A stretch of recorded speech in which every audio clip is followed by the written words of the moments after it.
Bismillahirrahmanirrahim. Assalamu alaikum wa rahmatullahi wa barakatuhu.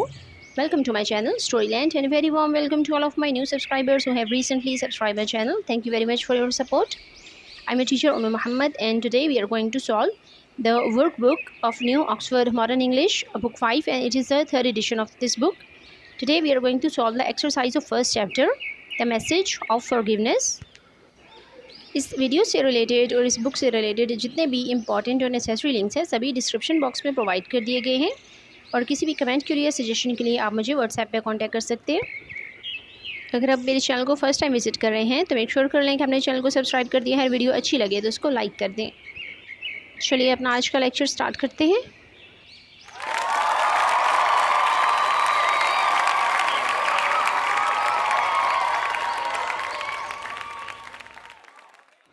अल्लाहुम्मा अंफ़अनी बिमा अल्लमतनी व अल्लिमनी मा यंफ़अनी व ज़िदनी इल्मन वल्हम्दुलिल्लाहि अला कुल्ली हाल।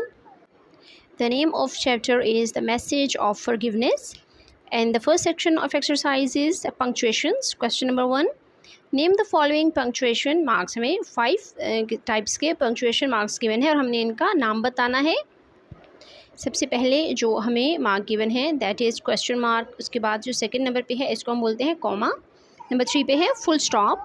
इसके बाद है एपॉस्ट्रोफी और लास्ट में हमारे पास है hyphen. The next section of exercise is section B, using the dictionary. Question number 1. Putting words in alphabetical order is easy, try these. हमें कुछ वर्ड्स गिवन हैं उनको हमने अल्फ़ाबेटिकल ऑर्डर में अरेंज करना है। सबसे पहले है सक्सेस, इसके बाद है ट्रबल, नेक्स्ट इज़ प्रॉबेबल, इसके बाद है हमारे पास extreme, the next word is costume and last में है फीबल। जितने भी लेटर्स हमें यहाँ पर गिवन हैं उनको अरेंज करना इतना ज़्यादा डिफ़िकल्ट नहीं है, बिकॉज़ जितने भी लेटर्स हैं वो सब उनका जो फर्स्ट लेटर है वो डिफरेंट है, सेम नहीं है। इन सभी वर्ड्स को अल्फ़ाबेटिकली अरेंज करने के बाद इनका ऑर्डर कुछ इस तरह से हो जाएगा।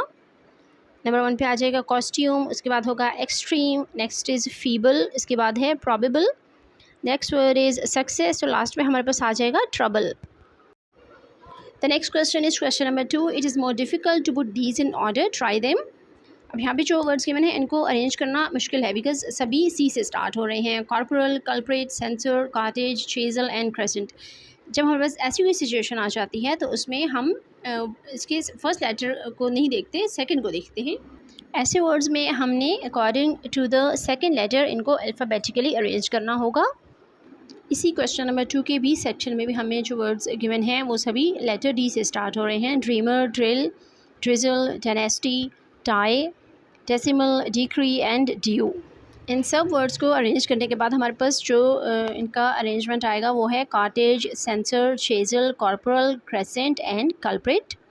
और डी से लेटर जो स्टार्ट हो रहे हैं उनको अरेंज करेंगे जब तो हमारे पास डेसिमल सबसे पहले आएगा, उसके बाद है डिक्री, नेक्स्ट इज़ ड्रीमल, उसके बाद है drill, next word is drizzle, इसके बाद हमारे पास जो आएगा word that is due, and the second last word is tie, and last word is dynasty. इसके बाद जो क्वेश्चन है that is question number 3. Put a circle around the word which is not in alphabetical order. हमें यहाँ पर 5 रोज़ given हैं, इन रोज़ के अंदर जो वर्ड्स हैं उनको अल्फ़ाबेटिकली अरेंज किया गया है, लेकिन इसके अंदर कोई एक वर्ड हर रो में ऐसा है जो अल्फ़ाबेटिकली अरेंज नहीं है, उसको हमने सर्कल आउट करना है या मैंशन करना है। सबसे पहले हमारे पास breakfast, carpet, paint, novel, stitch and week. इसमें पेंट जो है वो अल्फ़ाबेटिकल ऑर्डर में नहीं आ रहा। नेक्स्ट जो सेकंड लाइन है उसमें है rock, round, ruin, rum, run and rubbish. इसमें जो रबिश वर्ड है वो अल्फ़ाबेटिकल ऑर्डर के अकॉर्डिंग नहीं है। नेक्स्ट है proceed, problem, procedure, professor, prolong and provide. यहाँ पे प्रॉब्लम का वर्ड जो है वो अल्फ़ाबेटिकली इसमें ऑर्डर्ड नहीं है। Next is lie, light, live, limit, linger and link. यहाँ पे लाइव का वर्ड ऑर्डर्ड नहीं है। और लास्ट में है deduct, dental, due, Dove, drowsy and dry. इस लास्ट रो में हमारे पास जो ड्यू का वर्ड है that is not alphabetically ordered. The next question of this section is question number 4. Find 2 meanings for each of these words in your dictionary. Write 2 sentences for each word. यहाँ पे 3 words हमें given है और इसके हमने हर word के 2 meanings at least find करने हैं, और अकॉर्डिंग टू द मीनिंग हमने सेंटेंसेस में भी यूज़ करना है इन वर्ड्स को। सबसे पहले हमारे पास catch, she advise him to catch the first train in the morning. और नेक्स्ट है take care not to catch cold. First में आपने जो कैच वर्ड यूज़ किया है वो ट्रेन को पकड़ने के लिए यूज़ किया, और नेक्स्ट में है कि आप बीमार ना हो जाएं, तो इस मीनिंग में भी कैच यूज़ होता है। नेक्स्ट है chest, his broad chest and shoulders look powerful. यहाँ पे चेस्ट जो है वो सीने के लिए यूज़ हुआ है कि उसके जो चौड़े कंधे हैं और उसकी जो चेस्ट है वो उसकी पावर को शो करती है। और नेक्स्ट जो सेंटेंस है, the little chest that held his clothing had been lost. यहाँ पे चेस्ट से मुराद संदूक लिया गया है। सी पे हमारे पास जो वर्ड है that is ground. I live on the ground floor, मैं सबसे नीचे वाले फ्लोर पर रहती हूँ। ग्राउंड मीन ज़मीन को भी बोलते हैं, और इसके अलावा ग्राउंड का मतलब सबब या वजह भी होता है। तो सेकंड सेंटेंस जो है वो इसी मीनिंग को सामने रख के बनाया गया है। He resigned on the grounds of ill health, उसने रिज़ाइन कर दिया या नौकरी छोड़ दी, और उसकी वजह क्या बताई कि उसकी बुरी सेहत। The next section of exercise is section C, compound words. Question number 1 is match the following to make new words. हमें कुछ words given हैं, इनको हमने match करना है नए words बनाने के लिए। फर्स्ट बॉक्स में हमारे पास जो words हैं that is sky, tooth, mud, class, flag, sun, head, wood and thread. और जो सेकंड बॉक्स है उसमें जो words हैं those are pole, scraper, brush, stick, master, room, guard, pecker, bars, bear and light.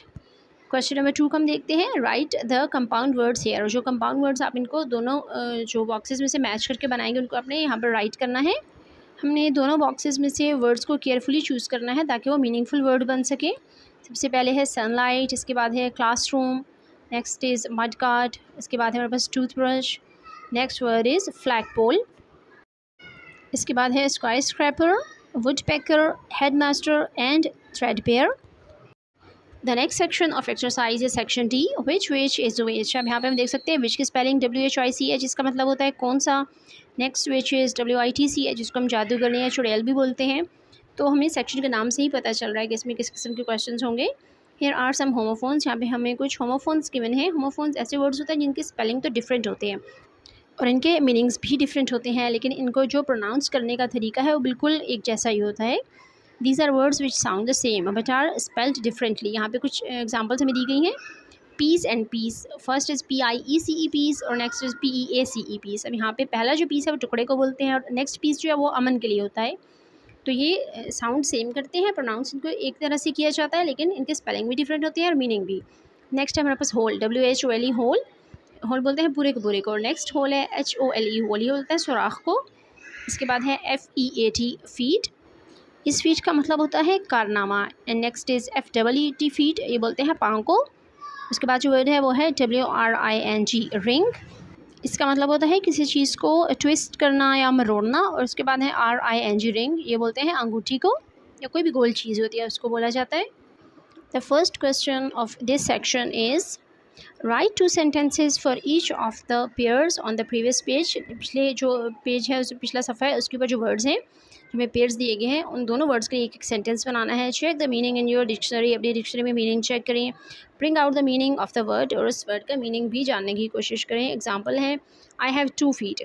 अब यहाँ पर जो फीट यूज हुआ है does not really tell us what feet are. यहाँ से हमें नहीं पता चल सकता, अगर हम इसको सेंटेंस को लिखा हुआ ना देखें तो हमें नहीं पता चल सकते कि कौन से फीट की बात हो रही है। My feet hurt when my shoes are too tight, जब मेरे जूते बहुत टाइट हों तो मेरे पाँव में दर्द होता है। अब यहाँ से पता चल रहा है कि ये पाँव की बात हो रही है, लेकिन पहले सेंटेंस में ये क्लियर नहीं था ये कौन सी फीट की बात हो रही है। Tell us more about the meaning of the word feet. इसी तरह से मीनिंग को सामने रखते हुए अपने ऐसे सेंटेंसेस बनाने हैं जिससे हमें उस वर्ड का मीनिंग भी क्लियर हो जाए, उस को रिटन फॉर्म में देखे बगैर भी। यहाँ पर जो हमें पहला सेंटेंस गिवन है उसमें जो वर्ड फीट यूज़ हुआ है वो कारनामा के लिए यूज़ हुआ है। The Eiffel tower is a remarkable feet of engineering. इसके बाद जो अगला सेंटेंस है उसमें FEET फीट पाँव के लिए है। The children washed their feet. Next है she drew a circle on a piece of paper with a pencil. उसने कागज़ के एक टुकड़े पर पेंसिल से एक सर्कल बनाया। यहाँ भी टुकड़े का वर्ड यूज़ हो रहा है, पीस का जो मीनिंग है टुकड़ा। नेक्स्ट है there was a piece of 50 years before the war broke out again. दोबारा जब जंग शुरू हुई उससे पहले तकरीबन 50 साल तक अमन रहा। अब यहाँ पे जंग की वजह से हमें पता चल रहा है कि जो पीस का वर्ड है ये अमन के लिए यूज़ हुआ है। I spend the whole summer travelling through Europe. अब यहाँ पे होल जो है वो मुकम्मल या पूरे के लिए यूज़ हो रहा है कि पूरे यूरोप का सफ़र कर लिया उसने गर्मियों में। इसके बाद है the opening to the cave was only a narrow hole between 2 rocks. अब 2 चट्टानों और गार की बात हो रही है तो यहाँ पे क्लियर हो रहा है कि होल से मुराद सुराख है। इसके बाद है this selected a diamond engagement ring. अब यहाँ पे डायमंड और एंगेजमेंट का वर्ड है, इससे पता चल रहा है कि रिंग का मतलब अंगूठी है। और लास्ट में हम देखेंगे wring the sponge into the pulp tub as you go. और यहाँ पे पता चल रहा है कि रिंग का मतलब जो स्पॉन्ज के साथ यूज़ हो रहा है, तो इसमें उसको छोड़ना या मरोड़ना, स्क्वीज़ करने में आ जाएगा। इस तरह आप से भी ऐसे सेंटेंसेस बना सकते हैं जिससे उस वर्ड का मीनिंग क्लियर हो जाए। इसके बाद हमें जो क्वेश्चन गिवन है that is question number 2, right homophones for the following. यहाँ पे हमने ऐसे वर्ड्स फिल करने हैं जिनका मीनिंग और स्पेलिंग डिफरेंट है, लेकिन उनको प्रोनाउंस बिल्कुल इसी तरह से किया जाता है। पहला वर्ड है हमारे पास YOKE योग एंड YOLKE योग। यहाँ पे एल साइलेंट है, ये दोनों सेम साउंड करेंगे। इसके बाद है MAIL mail and MALE male. Next is STEAL steal and STEEL steel. D में है हमारे पास GREAT ग्रेट एंड इसका जो होमोफोन है वो है GRATE ग्रेट। ई में है WAIT वेट और इसका होमोफोन है WEIGHT वेट। एफ में हमारे पास जो वर्ड है दैट इज़ SELL सेल और इसका होमोफोन है CELL सेल। जी है bean, BEEN been and BEAN bean. H में है हमारे पास FLOWER flower and FLOUR flower.